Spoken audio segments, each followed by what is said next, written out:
नमस्कार, सुबह के 9 बजने वाले हैं। वक्त है 9 की 9 खबर का और मैं हूं आपके साथ विभा उपाध्याय। जमीन के बदले नौकरी घोटाला मामले में आज आरजेडी के अध्यक्ष लालू प्रसाद से पूछताछ होने वाली है और ये कहा जा रहा है कि सुबह 10:30 बजे का वक्त है जब लालू प्रसाद पटना के ईडी दफ्तर पहुंचेंगे, जहां पूछताछ शुरू की जाएगी।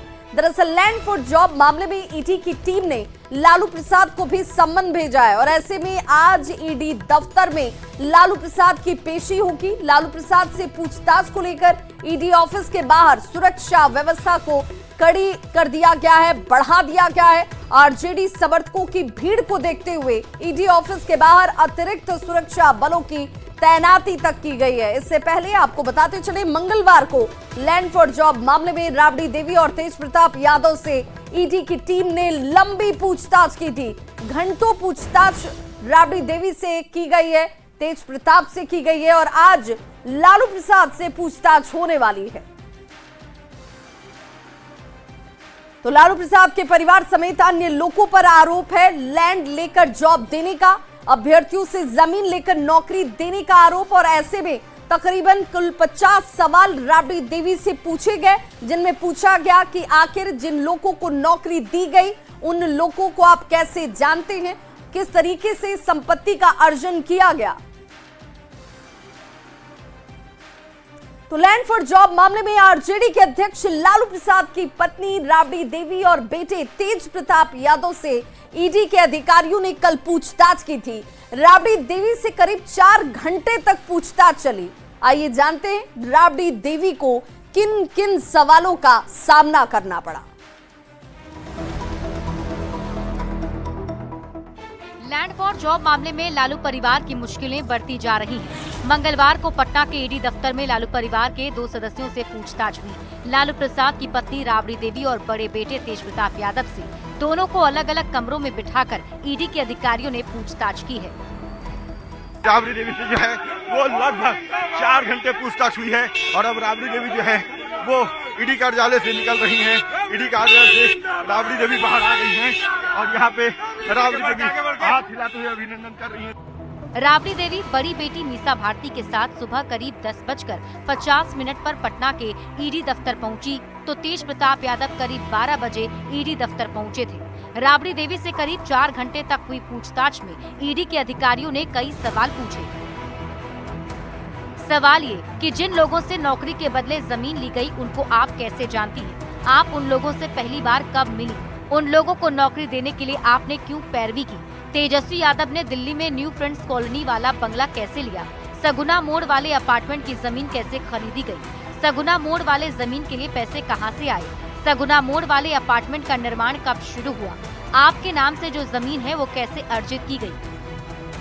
पूछताछ के दौरान ईडी के अधिकारियों ने राबड़ी देवी से लंच और चाय के लिए भी पूछा। जो भी उनको जानकारी चाहिए थी, जितने भी प्रश्न हुए उसका हम लोगों ने जवाब दिया। वो अपनी ड्यूटी कर रहे थे, हमने अपना फर्ज पूरा किया।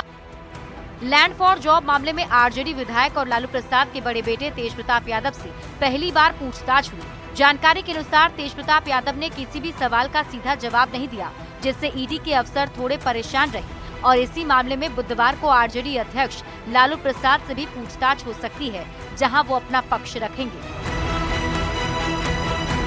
न्यूज़ 18 के लिए पटना से अमित कुमार के साथ ब्यूरो रिपोर्ट। और बड़ी खबर इस वक्त बगहा से आ रही है, जहां गैंडा के हमले में 2 लोग घायल हो गए। मदनपुर के रामपुर गांव की ये घटना है। जंगल से भटककर गैंडा जो है गांव पहुंच गया था। गैंडा को खोजने में इस वक्त वन विभाग की टीम जुटी हुई है। तो मदनपुर के रामपुर गांव की ये घटना, जहां पर जंगल से भटककर गांव पहुंच गया गैंडा और इसी हमले में 2 लोग जख्मी हुए। फिलहाल वन विभाग की टीम गैंडे को खोजने में जुटी है। बेगूसराय के सदर अस्पताल से एक शराबी का हाई वोल्टेज ड्रामा सामने आ गया, जहां गिरफ्तारी के बाद भी वो खुलेआम ये कहता रहा कि अभी भले ही उसे आप जेल में ले जाकर डाल दें, लेकिन वो जेल से बाहर आते एक बार फिर से शराब पीना शुरू कर देगा। इस दौरान शराबी ये भी कह रहा था कि बेगूसराय के गली गली में इंग्लिश से लेकर देसी शराब बिकती है। कितना मिल रहा है दारू? 100 150 कमी से महुआ के खुले आम है तो हाँ घर में लड़ाई करे ठीक है इसीलिए पत्नी पकड़ा दिल को पकड़ा दिल के मोगी दोनों मिल के हमारे बेटा रहे मोगी मुख्यमंत्री बोल रखे कि बिहार में बंद छे फिर तो कना पी इंग्लिश क्वाड देख पर मिले छे खूब मिले छे खूब अन्याय एसपी के तो नौटंकी खूब कैल। खबर मोतिहारी से, जहां एक चर्चित डॉक्टर पर 20 लाख रुपए उधार नहीं चुकाने का आरोप लगा है और इस मामले में उधार देने वाले डॉक्टर के खिलाफ शिकायत दर्ज कराई गई है। डॉक्टर की तरफ से रंगदारी मांगने की काउंटर एफआईआर दर्ज कराई गई। आरोप है कि डॉक्टर मधुर कुमार वर्मा ने देहरादून के कारोबारी से कोविड के दौरान 20 लाख रुपए की दवा ली, जिसका वो भुगतान नहीं कर रहे। उनसे मांगने वाले कारोबारी के खिलाफ ही थाने में शिकायत दर्ज करवाई गई। दवा कारोबारी को जमानत मिल चुकी है, अब मामला कोर्ट में है। 1,43,000 रुपए है। अगर उसका इंटरेस्ट वगैरह 3 साल का जोड़ेंगे तो वो ज़्यादा ही हो जाएगा। डॉक्टर साहब का क्या कहना है? डॉक्टर साहब का नियत ही ठीक नहीं है, वो देना ही नहीं चाह रहे। मैं एसपी ऑफिस भी 5, 6, 7 बार आ चुका हूँ। खबर गोपालगंज से, जहां बेंगलुरु में हुई 3 मजदूरों की हत्या के बाद उनका शव उनके पैतृक गांव पहुंचा, जिसके बाद परिजनों ने मृतकों का अंतिम संस्कार किया। बता दें कि होली के दिन ही बेंगलुरु में शराब पार्टी के दौरान दीपू शाह, अंशुराम और राधे श्याम यादव की हत्या कर दी गई थी, जिसमें गांव के ही रहने वाले सोनू राम और उसके भांजे का नाम सामने आया था।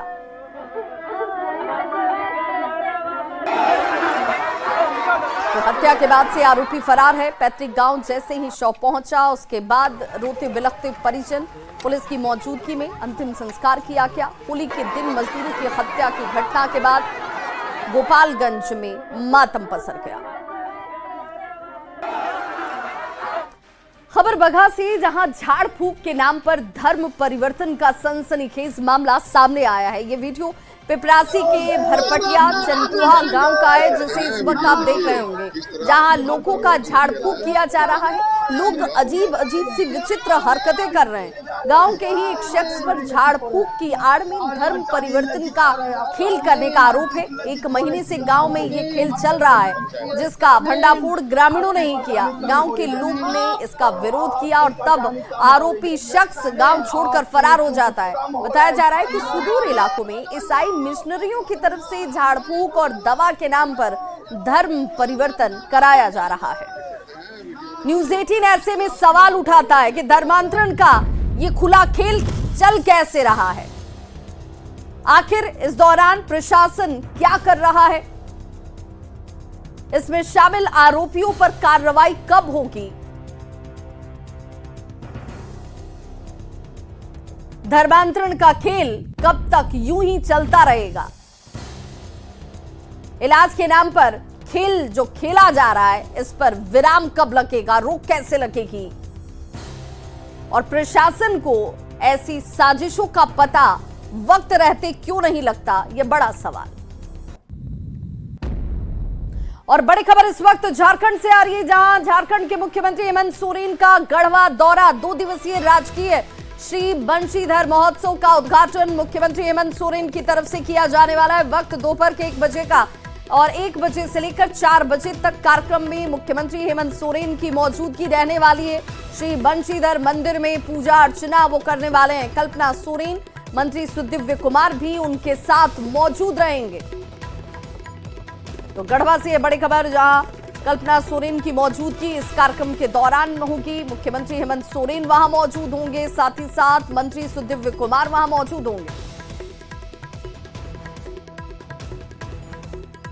तो राजकीय श्री बंशीधर महोत्सव, जिसका उद्घाटन मुख्यमंत्री हेमंत सोरेन करने वाले हैं।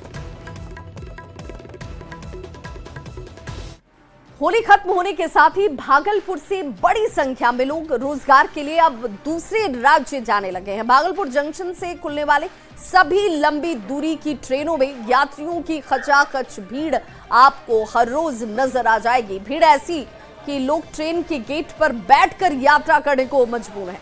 रेलवे स्टेशन पर ऐसे ही यात्रियों से बात की न्यूज़ 18 संवाददाता विकास कुमार सिंह ने। पर्व खत्म होते ही बिहार से पलायन की कहानी शुरू हो जाती है। होली का त्योहार खत्म हुआ है और एक बार फिर से काफी संख्या में लोग दूसरे राज्य रोजगार की तलाश में निकल पड़े हैं। भागलपुर रेलवे स्टेशन के प्लेटफॉर्म संख्या 1 की हम आपको तस्वीर दिखा रहे हैं कि किस तरह से विक्रमशिला एक्सप्रेस में यात्रियों की खचाखच भीड़ देखी जा रही है। सीट नहीं मिलने के कारण जो लोग हैं वो ट्रेन के गेट पर खड़े होकर यात्रा करने को मजबूर हुए। बहुत सारे लोगों को टिकट नहीं मिल पाया है, इसके बावजूद भी लोग जो हैं ट्रेन के गेट पर सफर करने को मजबूर हैं। कब घर आना हुआ था? होली में आए थे, अब फिर लौट रहे हैं। हाँ, फिर जा रहे हैं वापस। कहाँ जा रहे हैं? आनंद विहार टर्मिनल, आनंद दिल्ली। क्या काम करते हैं? सिक्योरिटी गार्ड का जॉब करते हैं। सिक्योरिटी गार्ड का जॉब करते हैं वहाँ पे। कितने सालों से करा रहे हैं? 1 साल से। तो हर साल पर्व में आना होता है, फिर जाना हो? जी। दिक्कत नहीं होती आने जाने? दिक्कत तो पूरा होती है, लेकिन पर्व है इसलिए आना पड़ता है। और मजबूरी है कि जाना पड़ता है? मजबूरी है कि जाना पड़ रहा है, पैसे के लिए।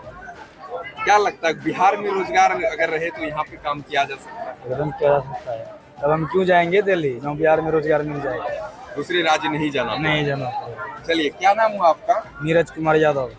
चलिए, ये सिर्फ नीरज कुमार की ही कहानी नहीं है। इस ट्रेन में जितने भी लोग यात्री हैं, तकरीबन लोगों की एक ही दर्द है कि यहाँ रोजगार नहीं है और मजबूरन दूसरे राज्य में काम करने के लिए जाना पड़ता है। हर साल की यही स्थिति होती है और तस्वीर देखिए कि कितनी दर्दनाक तस्वीर है कि किस तरह से ट्रेन के गेट पर बैठकर अब दूसरे राज्य रोजगार के लिए ये युवा काफी संख्या में भागलपुर से ट्रेन के माध्यम से जा रहे हैं। बता दें कि हर साल की यही कहानी है। त्योहार खत्म होते ही पलायन की कहानी शुरू हो जाती है। बिहार में कितनी सरकारें आई और गई, कितनी बार सत्ता बदली, अगर कुछ नहीं बदली तो इन लोगों की तकदीर। विकास कुमार सिंह, न्यूज़ 18, भागलपुर। तो होली की समाप्ति के साथ ही परदेशियों का अपने कार्यस्थल पर जाने का सिलसिला शुरू हो चुका है, लिहाजा यातायात के तमाम साधनों में भारी भीड़ देखने को मिल रही है। यात्रियों को ट्रेन की कंफर्म टिकट नहीं मिलती है, इस वजह से भी परेशानी उठानी पड़ रही है। लोग ट्रेन में खड़े होकर यात्रा करने को विवश हैं। ट्रेन के साथ साथ टिकट काउंटर पर यात्रियों की भारी भीड़ हर रोज यूं ही दिख रही है। कल्याण तक तो ऐसे टिकट नहीं मिल रहा है, तो ऐसे नहीं मिल रहा। नहीं, हम लोग एक पे एक चले आए होली में। अब होली बाद अब जा रहे हैं। ऐसे भी बिना होली के पहले से कोई प्लान नहीं था घर जाने के लिए, आने का नहीं। एक दिन पहले चल दिए। तो अभी मतलब कंफर्म मिल ही नहीं रहा है। नहीं लगे, मतलब टिकट ऐसे कंफर्म नहीं मिल रहा है। फिर बहुत ज़्यादा भीड़ है, वेटिंग भी बहुत ज़्यादा है। इसी कारण सोच रहे हैं कि तत्काल मिल जाए, तत्काल कोशिश करें मिल जाए। हाँ, होली के कारण। अब वैसे भी वहाँ के लिए मतलब एनी टाइम भीड़ नहीं मिलता है जाने के लिए। इसी कारण कभी कभी तो जनरल टिकट भी लेके जाना पड़ जाता है। स्लीपर का तो ऐसे तत्काल में भी मिलना बड़ा मुश्किल हो जाता है। कोई कोशिश करें मिलता है कि नहीं मिलता, नहीं तो फिर जनरल से ही जाना पड़ेगा।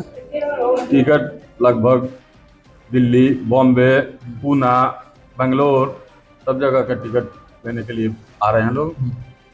तो कैसे मतलब पहले से लोग इसलिए टिकट कंफर्म नहीं मिल रहा है, पहले से लोग करा लिए। टिकट कंफर्म संख्या ज़्यादा हो गया है, जनसंख्या, यात्री ज़्यादा आ रहे हैं और टिकट का लिमिटेशन है। किसी गाड़ी में 70, किसी गाड़ी में 100।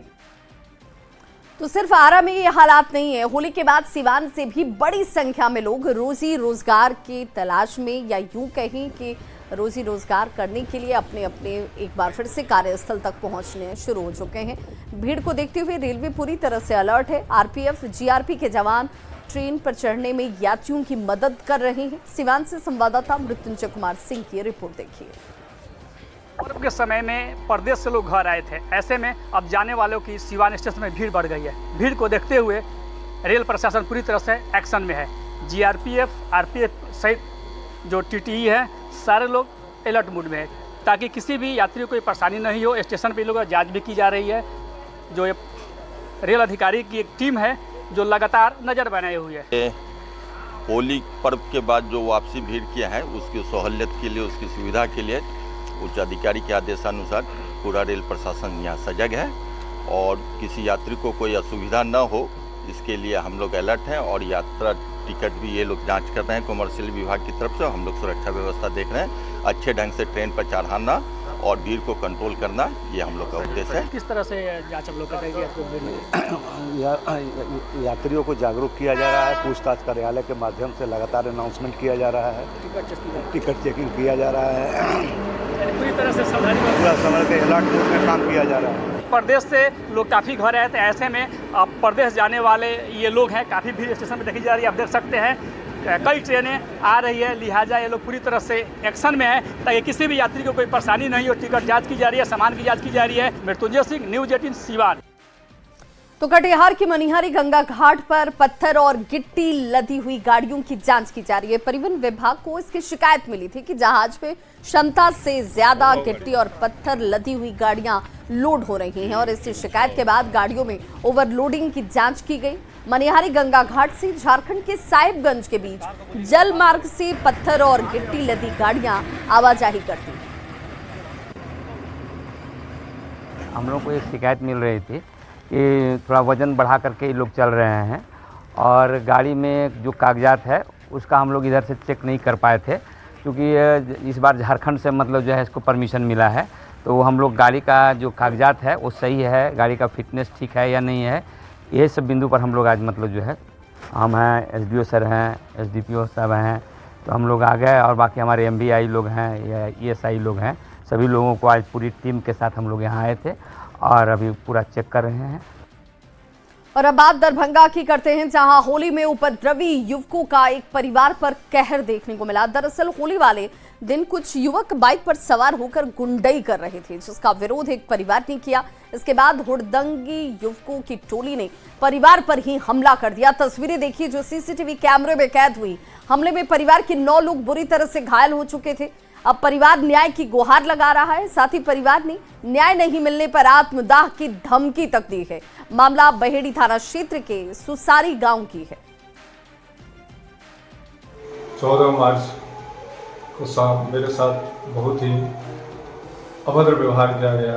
मेरे घर में घुसकर मेरे साथ, मेरे परिवार, मेरे बच्चे, औरतों के साथ बहुत ही अश्लील और अभद्र व्यवहार किया गया, मारा गया, पीटा गया और मुझे अभी तक इंसाफ नहीं मिला है। मैं शासन और प्रशासन से निवेदन करना चाहता हूँ, अगर मुझे दोषी कहीं पर है तो मुझे सज़ा मिले, अगर नहीं तो मेरे साथ करने वाले को सज़ा दी जाए। अगर ऐसा नहीं किया जाता है तो मैं भैरव कुमार झा अपने पूरे परिवार के साथ आत्महत्या करूँगा, आत्मदाह करूँगा।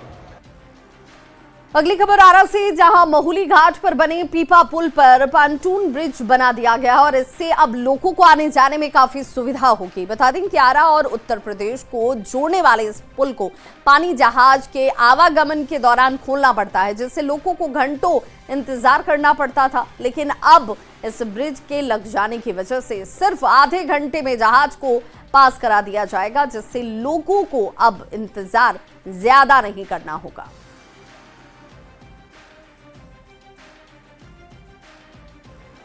4-5 घंटे पुल बंद हो जाने से पूरी आवागमन ठप हो जा रहे थे। और उत्तर प्रदेश और बिहार के लगभग 50 किलोमीटर के क्षेत्र में एक महुली में पीपा पुल है, तो कई प्रकार के उसमें आवागमन बाधित होने से समस्याएं हो रही थी। लेकिन विगत कुछ दिन पूर्व हम जब वहाँ पे एक वीडियो बनाए थे और हमने जलमार्ग प्राधिकरण के बड़े अधिकारियों से बात करके और फिर उसके इस जो समस्या थी उसके निदान के लिए बात करा था, यहाँ के जिलाधिकारी से भी बात हुई, तो उन लोगों ने 11 करोड़ की लागत से और जलमार्ग प्राधिकरण भारत सरकार के द्वारा एक वैसा जेटी वहां पे स्थापित किया गया जो कि केवल 15 से 20 मिनट में जो पीपा पुल है उसको उठा लेगा।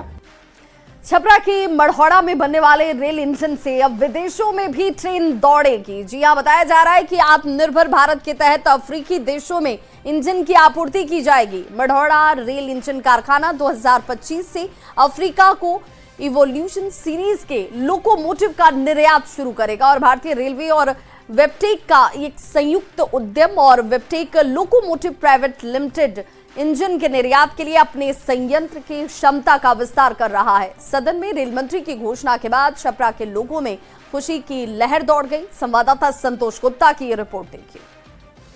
छपरा के मढ़ौड़ा में बनने वाला रेल इंजन अब विदेशों में जाएगा। इस घोषणा के बाद पूरे छपरा के लोगों में खुशी की लहर दौड़ गई। मैं बता दूं कि 2018 से ही इस रेल इंजन में फैक्ट्री में उत्पादन शुरू किया गया था और यहाँ के बनने वाले इंजन लगभग 120 इंजन की क्षमता इस फैक्ट्री को मिली थी और यहाँ के इंजन अब पूरे देश में दौड़ रहे हैं। और अभी जो ताज़ा रेल मंत्री ने जब सदन में घोषणा की तो इसका पूरे छपरा के लोगों ने स्वागत किया है। लोगों का कहना है कि जो यहाँ का पहचान था वो अंतर्राष्ट्रीय स्तर पर बनेगी इंजन की, और इसको लेकर के छपरा के लोगों में अब खुशी की लहर दौड़ गई। मैं बता दूं कि इस फैक्ट्री की परिकल्पना तत्कालीन रेल मंत्री लालू यादव ने की थी और उनका घोषणा के बाद कुछ काम शुरू नहीं हुआ था, लेकिन जब एनडीए शासन में आई तो 2014 से इसका काम शुरू हुआ और 2018 आते आते यहाँ उत्पादन शुरू हो गया। और अब यहाँ की जो रेल का जो इंजन है उसको अब विदेश भेजने की बात कही जा रही है सदन में। तो कहीं ना कहीं छपरा के लोग काफ़ी खुश है। लोगों का ऐसा मानना है कि इससे छपरा के विकास का एक नया रास्ता खुलेगा। संतोष गुप्ता, न्यूज़ 18, छपरा। राजधानी के गांधी मैदान में 22 मार्च से लेकर 24 मार्च तक बिहार दिवस कार्यक्रम का आयोजन किया जाएगा। इसके लिए गांधी मैदान में तैयारियां काफी जोर शोर से की जा रही हैं।